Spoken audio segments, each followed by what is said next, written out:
बसा बसा दादा बसा बोला.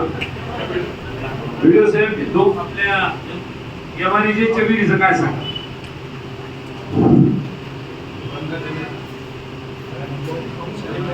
सर 2015-16 ते 24-25 या कालावधीमध्ये होतीपर्यंत आपल्याकडे वैयक्तिक सिंचनासाठी फक्त 74 मंजूर झालेले आहे. 2015-16 ते 24-25 या कालावधीमध्ये 74 विहीर मंजूर झाले आहे. 24-25 किती विहीर मंजूर झाल्या. 74. आणि सर 4 नोव्हेंबर 2022च्या शासन निर्णयानुसार आता नवीन जी आला आहे त्याची 4 लाखाची तरतूद केलेली. म्हणजे 3 लाख होते, आता 4 लाख केली. तर या मागच्या वर्षी शासन निर्णयानंतर मला हे विचारायचं की याच्यामध्ये अर्ज किती दाखल झाले. सर आपल्याकडे 8,397 ऑनलाईन अर्ज झालेले आहेत. 8,397 अर्ज. हो. त्याच्यापैकी 74 विहीर मंजूर झाले. नाही, या अगोदर झालेले सर. याच्यात नाही, हे आता सेलला सुरू केले. ग्रामसभेची मीटिंग घेतलेली. ग्रामसभा घेऊन प्रस्ताव तयार करून त्यांच्या समितीला सादर केले.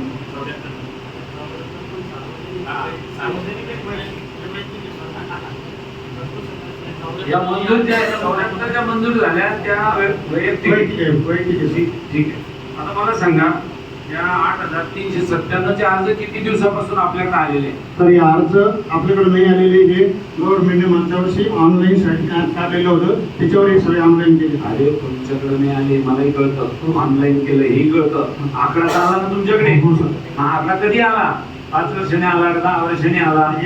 3 महिन्यापूर्वीचा विषय सैल 2-3 महिने लोकसभेच्या अगोदर 5 वर्षापासून ऑनलाईन अर्ज घेऊ लागले विहिरीचे. तुमच्या तालुक्यात कसे नाही आले ऑनलाईन अर्ज. आता सुरू झालं सर. नाही सर,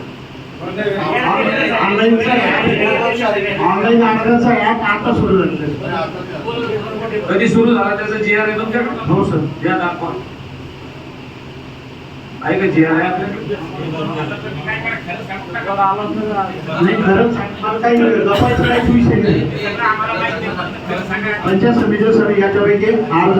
ठीक आहे. आता जाऊ त्याच्यावर मी सविस्तर नंतर बोलतो. ठीक आहे सर. 8,397 अर्ज भोकरदन तालुक्यातून आले. बरोबर आहे. मग आता याला मान्यता कधी देणार आहे आपण. तर याची आता आम्ही ग्रामपंचायती ग्रामसभेची बैठक घेतली. ग्रामसभेची मान्यता घेऊन प्रस्ताव आम्ही तात्काळ मागणी केली आहे. पहिले ग्रामसभेमध्ये मान्यता दिली नाही का. ज्या लोकांनी अर्ज भरले त्याला ग्रामपंचायतीची मान्यताच आहे.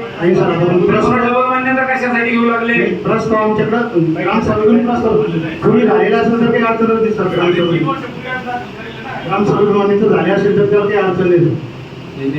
लक्षात घ्या जे अर्ज भरले ना ते ग्रामपंचायतीची संमती घेऊनच भरलेले.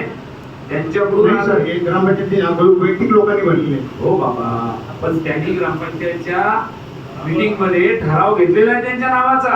हे समजलं मी तुम्हाला. आता मला ऐका ना व्हिडिओ साहेब, मला या विहिरी मी फक्त मीटिंग लावायची म्हणलो तर लगेच पेपरला बातम्या आल्या तुमच्या की आम्ही पण विहिरी देणार आहे. मग इतके दिवस काय झोपले होते का. प्रशासन इतके दिवस का नाही दिलं तुम्ही विहिरी. शासनाकडून देणार तर तुमच्या घरातून देणार होते.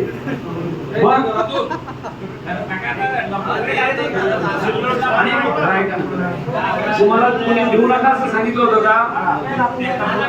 तुम्हाला ऐका ना, तुम्ही बोलतो काय काळजी करू नका. तुम्ही आलोय तुमच्या पाठीवर खंबीरपणे उभं राहायला.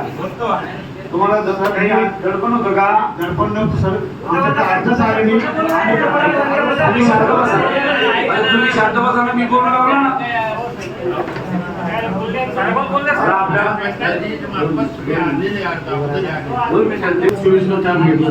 याच्या आधी कोण होतं.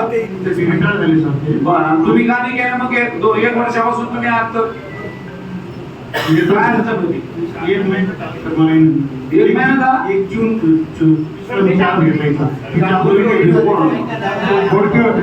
तिच्या अगोदर माझ्याकडे काही दिवस चालू होता सर. आता 1 जून पासून चालू. तुमचं काय म्हणणं आहे. तुम्ही केलेली कारवाई योग्य वाटते की तुम्हाला. 5 वर्षात एक विहीर दिली नाही तर मग मी तुम्हाला पुरस्कार तरी द्यायला सांगतो सरकारला. तुम्ही त्याचं समर्थन करू लागले पुन्हा.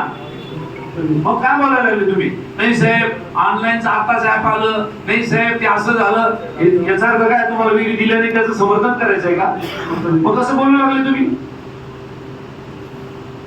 तुमच्या काळात एखादी विहीर मंजूर केली का तुम्ही? का नाही केली? एवढा पिरियड भेटला याच्यापूर्वी पण तुमच्याकडे ऍडिशनल चार्ज होता असं तुम्हीच बोलले ना. मग डायरेक्ट केंद्रीय मंत्र्याला बोलला म्हणजे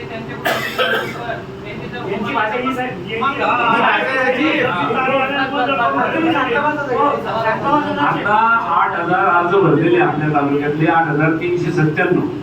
मला दररोज किती विहीर मंजूर झाले याचा आकडा द्यायचा आहे तुम्हाला. जर याच्यानंतर जर अडचण आली तर त्याला सर्वस्वी जबाबदार तुम्ही राहा, हे मी तुम्हाला आपल्याला सांगतो. नाही तर परत तुम्ही म्हणू नका की साहेब माझी तक्रार व्यक्तिगत केली तुम्ही म्हणून. ते पण सांगून देतो तुम्हाला. आणि आता बातम्या द्यायला लागले तुम्ही आम्ही आता सगळ्यांच्या विहिरी मंजूर करा. इतके दिवस काय झोपले होते का? साहेब गोटा संडास घरकुल ते विचारायला संडासी खाल्ले लोकांच्या घेऊ आपण त्याचा पण आढावा घेऊ.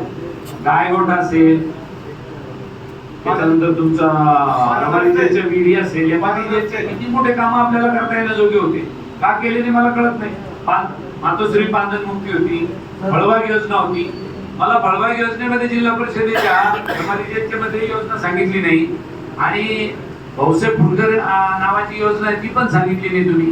तालुका कृषी अधिकारी